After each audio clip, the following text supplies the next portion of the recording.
Hello and welcome to All About A-League, the show that's all about A-League, Socceroos and everything to do with the world game in Australia. My name is Gabriel D'Angelo and with me to talk about all things A-League is 3ZZZ broadcaster Bernd Merkel. Hello Bernd. Good evening, Gabriel. And from Neos Cosmos, journalist Alex Enifantis. Hello Alex. Good evening, Gabriel. The finals for season 2018-19 have begun, and on Friday night Melbourne Victory defeated Wellington Phoenix 3-1 in front of a rather disappointing crowd of 16,010. With goals from Barbarouses Toivonen and our friend Georg Niedermeyer, Melbourne Victory were just too good for Mark Runin's men. It was a spiteful encounter with 5 yellow cards and a red card, all of them coming from Wellington Phoenix. Melbourne have booked a place in the semi-final against old rivals Sydney FC, while Wellington have been left to think about what might have been. Bernd, starting with you, what was your take on the game? Well, you had the feeling that Melbourne Victory now was spot on. It was the finals and they completely had spot on 100% the big players. I mean, Ola had some good matches, Ola Toivonen, but that was really outstanding. And from that end, I think we can expect a lot from them just because now the players show their quality. On the other hand, as you already mentioned, disappointing 16,000 only there. Very happy to see there are quite a few Wellington supporters, so that's really great to have such a support over such a distance. But yeah, in the end, a well-deserved win for Victory, although, as Mark Rudan said also in the press conference, I mean, Wellington made 3 mistakes and just the class of Victory then paid out in the end. There was a change of strategy from Kevin Muscat's side, and you could see that in the first half it was a very physical battle. It was a bit of a hard game to watch, especially until the first goal was scored. After that, it became a bit easier for Melbourne Victory to just sit back and wait for Wellington to make their own mistakes, which happened due to their inability, to their inexperience, I think. Which Mark Rudan also remarked on in the press conference after the game. But I'll also agree with Bernd that it was disappointing to see the stadium not maxed out, because we're talking elimination finals. These are the games where everything is judged, everything is based on, and you know, you want a full house, you want the support of all your fans. And for Melbourne Victory to not have it, it's a bit disappointing. Yeah, you mentioned it just now with Wellington Phoenix in terms of that sort of inexperience that some of the players have. I mean, we've been talking about Wellington Phoenix, how great they've been playing under Mark Rudan and how they've been playing this amazing free-flowing attacking football. And it did sort of seem a bit of a shame to see them go out the way they did. But how they played against Melbourne Victory, the first half, I mean, they were dominating parts of the first half at least. Melbourne Victory's first shot and target was in the 20th minute mark. And during that time, Wellington could have scored at least 2 goals. I mean, what went wrong with Wellington? Because in the second half, there was so many fouls, so many mistakes. I mean, can we just put it all down to inexperience, or is there another excuse? Was it just stage fright, bad planning? What do you think? Well, yeah, I think it's mainly due to their inexperience, but it can also be credited to the fact that, as I said earlier, Kevin Muscat changed the formation. Maybe that wasn't really expected, because all the other times we saw Wellington Phoenix come down to the Amy Park, they were always more dominant, they were always more, they played more attractive football, let's say. Yes, they may have held on to possession, they may have created some chances, but it wasn't really all that much in the first half. As I said, it was a lot more physical, a lot more of a battle. And it wasn't that attractive to watch, to be honest. I got the impression that it turned off the crowd. So yeah, I'll just say that it was mainly inexperience, but also the fact that they weren't expecting a change in formation. Yeah, and what I said before, and I felt like Toivonen is the best example for me. So there were matches, with all respect, where you had the feeling, where is he? We don't see anything of him. Was it either tactics or his performance at night? It's a different story. But on Friday, you had the feeling spot on, right? And he himself said there are so many matches that don't count during the season. And that is another thing, that you can talk a lot about this regular A A-League season, the finals are completely different. It's like also Marco Kurz said in Adelaide, it's like, elimination, it's like knockout system, right? So it's now everything. And then you have to admit Melbourne Victory just has the quality of single players like Honda, like Toivonen, like Niedermayer, which probably not many other teams have. And that made, in my opinion, also the big difference that, Victory hasn't shown their potential over the whole season. And now, if it comes to finals, it's different. Yeah. Now to the men and moments of the Victory and Wellington game. Alex, who and what caught your attention? Toivonen. It's so obvious. He created the one goal and he scored the other with an incredible finish, which I think only he can do in the entire A-League. It was such a great moment to see him score that third goal. You saw him going and you were thinking there's no way he can score from there. Where's he going? And yet he scored. So yeah, I think Ola Toivonen was the man that stole the whole show in that game. So. I mean, probably a bit German biased, but I must admit I was happy for Georg Niedermayer because I mean he had a bit of a difficult season in Melbourne and was sent off, had injuries, and probably didn't quite perform in a way that was expected. And that had a now second goal within a few weeks, and you could see how relieved he was. And then the fans after the match were chanting, and I can't repeat those words, but he was definitely very happy. We spoke to him after the match. Also, Barbarossa is just the way he finishes. So, I mean, in other matches, he probably wouldn't have scored that goal. But in that one, he did. So, and on the other hand, what I didn't like was there was too much of tension between the coaches. So you could see also sitting in the crowd, it's sometimes you think, guys, just calm down a bit. So to be emotional and to be involved is one thing, but there is definitely a certain limit. And the way they interacted in a few spots of the game was definitely over the top. Yes, but don't you think that's to be expected in an elimination final?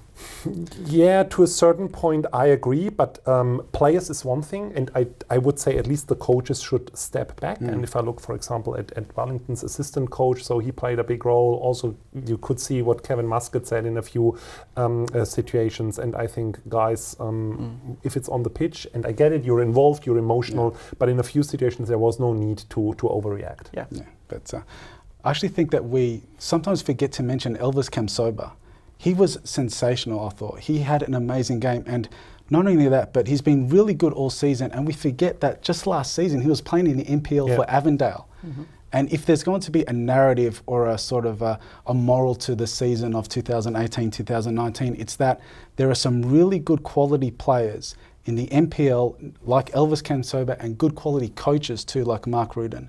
So there's some really good local talent in the NPL if some of these clubs actually go and find them.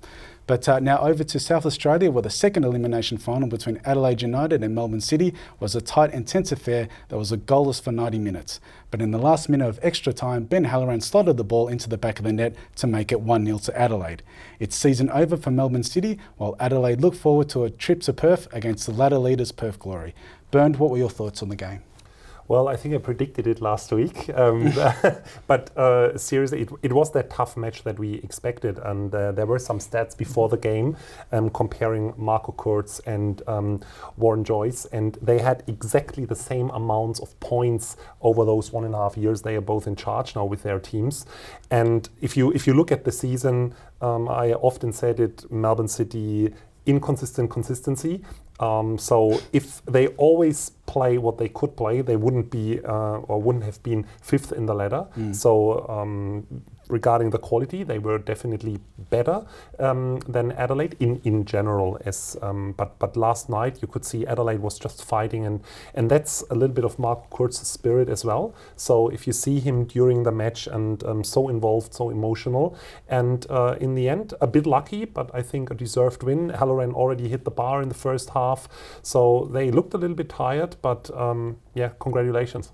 I feel that it was a bit of a continuation from the game we saw at the Amy a few weeks ago. The two teams just kept fighting, kept pushing. They couldn't find a goal, either team. They both created many chances, but I also feel that Melbourne City maybe deserved a bit more from this game. They created a lot of chances, but Adelaide's goalkeeper he had many great saves. He was on fantastic form. Yeah. So great credit to him, and they owe him a lot, I think. So thanks to him, they've made it through, and they got the goal in the extra time. So now it's off to Perth. Yeah. Before we go to a break, I just want to touch up on some coaching news. Alan Stajic has been confirmed as full-time coach for the Mariners, while Sydney FC assistant Ufuk Talay will take over at Wellington. Just briefly, boys, what do you guys make of these appointments? Well, I think that it's great for Alan Stajic that he managed to renew his contract with the Mariners. Hopefully they'll give him everything he needs, because he's shown what he can do. He's shown what he's capable of, even in these short few weeks. As for Ufuk Talay, we'll see what he can do at Wellington. Hopefully he can continue to build on Mark Ruden's work, and they can make it into the playoffs next season too. Yeah, with Alan Stajic, just what I would be interested in, what was the measurement, or what did they discuss when he came on board, what he has to achieve that he will be the new coach? Was it just that he now made more points than his predecessor, or were there other measurements? But I think he's a good coach, and with Ufuk in Wellington, let's give him a chance, and good luck. Yeah, we just have to take a quick pause for now, but we'll be back to talk more after the break. Don't go anywhere, you're watching All About A-League.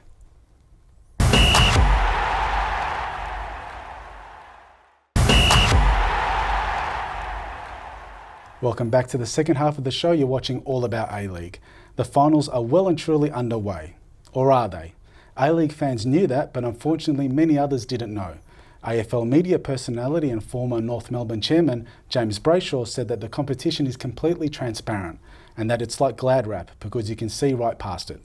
He went on to say that the A-League is irrelevant and no one knows the finals have started. Whether you take what he says with a grain of salt or not, he does raise a good point that there has been a major lack of awareness when it comes to finals and the A-League itself. Starting with you, Bernd, what are your thoughts? Well, there's definitely some truth in that from both points. First of all, if you look at the crowd on Friday night, we discussed that previously. So 16,000, it's an elimination final. Melbourne Victory, the biggest club in the country, against Wellington Phoenix. Yes, Wellington comes from far, from New Zealand, but normally in general, a lot of clubs don't bring a lot of people, but you would expect more from Melbourne Victory. So you could argue, yeah, maybe it's, I saw some comments, maybe too late on a Friday, but I would disagree with that. So Friday night, 8 o'clock or 7:50, whatever that kickoff time is a very good time for a final, because if you do it earlier, it's still a working day. Ticket prices is another thing. When I looked at that, I was really surprised, and I know a few people that got taken out of that because they said, look, it's too expensive for me. And then if you look at media coverage, right? Okay, if you compare it to AFL, but there are each round lots of matches covered free TV, and also if you come to the finals, whereas here with football, you don't have anything. So, and there needs to be a change in that if you want to make it more popular and get it out there, what we actually love. Yeah, I also agree upon that, and I wanted to touch on the fact that maybe the Melbourne Victory with Wellington game was on a good time, but the other game, Adelaide versus City, was on a Sunday night, 7 o'clock, and it was really bad, really awkward time for the people that wanted to attend. But I think it's a bit of a stretch to say that it's completely transparent, because that's like saying that no one can see it. There were 16,000 people at the Victory versus Phoenix game, and there were 13,000 people at the United versus City game. So there are still people going, there are still supporters, but it needs to be marketed in a better way. It needs to be supported, it needs to be better advertised. And I feel like from the A-League's part, and maybe the FFA's part as well, that job isn't being handled really well. It needs to be better there needs to be better marketing so that audiences can go up, and so that we can see an improvement. I think that there's a lot on stake from the numbers from the elimination finals to see moving forward, how we're going to progress, how the league is going to progress. But James Brayshaw, he does raise a good point in the sense that in the all-encompassing nature of the game of football itself, not just the finals, but also the league and the game of football itself, it's not promoted as well as it should be. I mean, when you think about it, football is the most played sport in Australia, and yet, for example, in the world, of course, in the world, but in Australia, it is the most played sport with men and women, boys and girls. But when we talk about the promotion or the awareness of the game, for example, at my workplace, I meet with a lot of young people who came to the country about a year ago or so, a lot of men, women from different parts of the world, and they love football. And a lot of them genuinely do not know that an A-League exists. They have no idea that there's an actual national league in Australia about football. And then you've also got that sense of, well, whose fault is it? And you've also got to blame the FFA. When you guys weren't in Australia, but when the A-League first started, the promotion of the A-League when it first started was amazing. It was really, really brilliant. It had footballers doing skills and dribbles of footballs drenched in paint to the song of Not Many by the New Zealand rapper Scribe. And the slogan was football, but not as you know it. It was amazing. It was fresh, it was dynamic, it was youthful, it was energetic. It set the game of football apart from everything else. Now, do you remember this season's slogan or campaign? No. Do you remember at all? I mean, do you think there are some interest in terms of they want to get it too big as a rival against the AFL? I mean they are completely two different seasons, right? No, I feel like they're trying to be the AFL, if anything. I feel like even the playoff finals, in the way they're being handled, is a copy paste of the AFL. And it has to do with what you were saying earlier. It has to do with the culture, because when the people come from outside, they know football. The world knows football, but I feel like the Australian culture, it's mainly AFL, and it's an Australian-only thing. Yeah. And I feel like that needs to change. We need to come more into contact with maybe the Asian Confederation, and we need to take a look at how they're doing things in the world, rather than keep a more closed-minded perspective of, okay, so how's the AFL doing it? Okay, let's take that and put it into soccer. I feel like that's what's going on, and it needs to change. You can't copy and paste it. And what you said, definitely the media presence, now that it comes to the phones, there's almost nothing, right? There's virtually nothing. I've only seen a few banner ads on the computer, and that's about it. Yeah. But it's not also just the FFA, but the clubs also themselves have to take responsibility. I know because I have friends who have either been to La Trobe Uni or have worked at La Trobe Uni, but right next to La Trobe Uni is Melbourne City. That's where they play, that's where they train, that's where their headquarters are. Do you know how many times Melbourne City have put a stall in the square, in the main centre of La Trobe Uni, to bring in new fans to say, here's some free tickets, or here's some merchandise, or have a player like Cahill or Arzani at the premises doing tricks and signing autographs and all that sort of stuff, bringing all these people in? Do you know how many times they've done that? Zero. Nothing. So they've got to be accountable themselves. But yeah, we can go on about this all day, and if anybody from the FFA is watching, we're available to give some tips, but for a price, of course. We have to stop there because right now we have to take a quick break. When we return, we'll go over our tips for the semi-finals. But before we go to the break, when Max All-Rounder interviewed Craig Foster a few weeks ago, he asked him about the A-League finals. Here is what Craig had to say. Don't go anywhere, you're watching All About A-League. Yeah, so victory will be competitive when you come into the final system, and then you never know. And Kevin Muscat's proven himself a master of finals and grand finals, and therefore that's very much up in the air.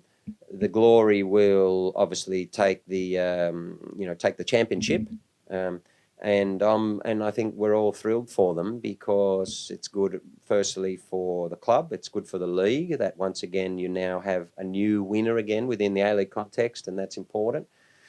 The competitive equality it's important that Victory and Sydney don't win all of these trophies every year. You need the others to learn the lessons and keep up. And one of the lessons that's come out of it, which is good, is that an Australian former Socceroo coach makes a massive difference. Okay, we see it with Kevin already at Melbourne Victory. We've seen it in other contexts. Graham Arnold is, the same, has won with multiple teams, and now you see it with Tony Popovic. I'm pleased for him in particular because he made the move in controversial circumstances, but what was a brave move. He thought going to Turkey was a rare opportunity to get into a professional European league, and that's not easy for Australian coaches. And once that didn't work well, he came back and he's now proven once again, the quality that he has, as particularly in a leadership capacity. He's led the club, not just the team, Tony. So he's turned the club around from becoming a perennial underachiever to becoming a club that is going to understand how to win, and that takes a different personality. So I'm pleased for Perth on a number of levels.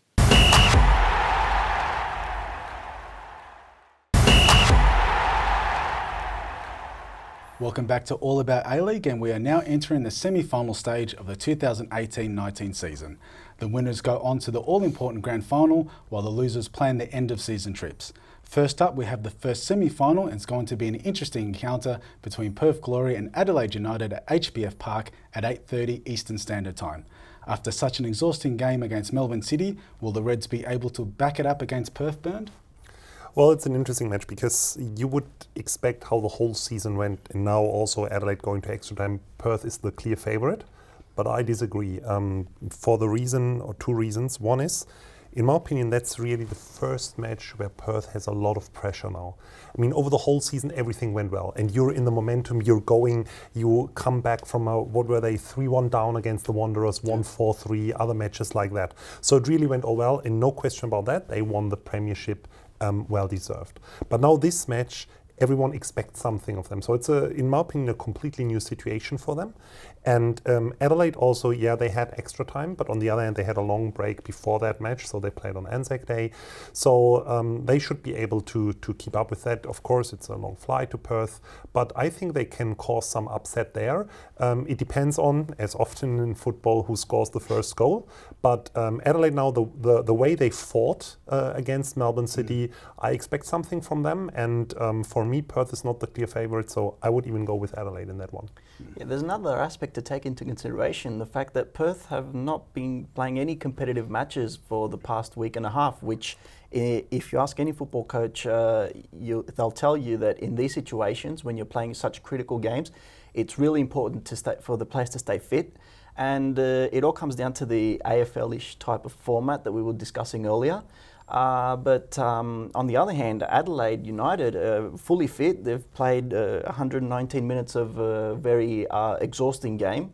So there's also that to think about. And I think that we might see a sort of situation like we saw from Wellington by Perth. However, this is Tony Popovic that we're talking about, and I think he might be able to handle the situation better, and the players might be far more experienced than Wellington. So it's going to be, if anything, it's going to be a very interesting contest. I think we're in for a great game. Yeah. So you go for Perth, or? No, actually I'm going for Adelaide. Okay. Well, I'll be going for Perth, but you do make a good point. On Sunday at 7 p.m, we have the second semi-final, and it's going to be an absolute cracker between old rivals Sydney FC and Melbourne Victory in another Big Blue. Are we going to get a sequel to last year's amazing semi-final, Alex? Well, I don't know about that, but as we saw on Friday, and as we mentioned in our previous show, these types of games is where the big players come out to make all the difference, like Ola Toivonen, like Costa Barbarousis, like George Niedermeyer and Keisuke Honda, and on the other side, like Lefondre, like CM De Jong and all the other players that Sydney have. So it's definitely going to be a great game because both teams, let's not forget, they have Champions League obligations during the week, so they'll both be fully fit. And I really don't know I can't predict the winner for this one because they have everything to play for. Well, it's always a big one. Melbourne Victory versus Sydney, there was always something in. And remember, last year was what a match in extra time, Antonis, just to mention that name. So I go with Sydney in that one. Wow. Yes. Are we filming this? But let's see, definitely a big and exciting match. Yeah, no, it should be a good one, but I'm just going to tip for Melbourne victory for this one. That's all for this week's edition of All About A-League. I hope you enjoyed it. Thank you to Bern and Alex. Thank you, boys. Thanks, Kevin. I'm Gabriel D'Angelo. Thank you for watching. Hope your team wins. Bye for now.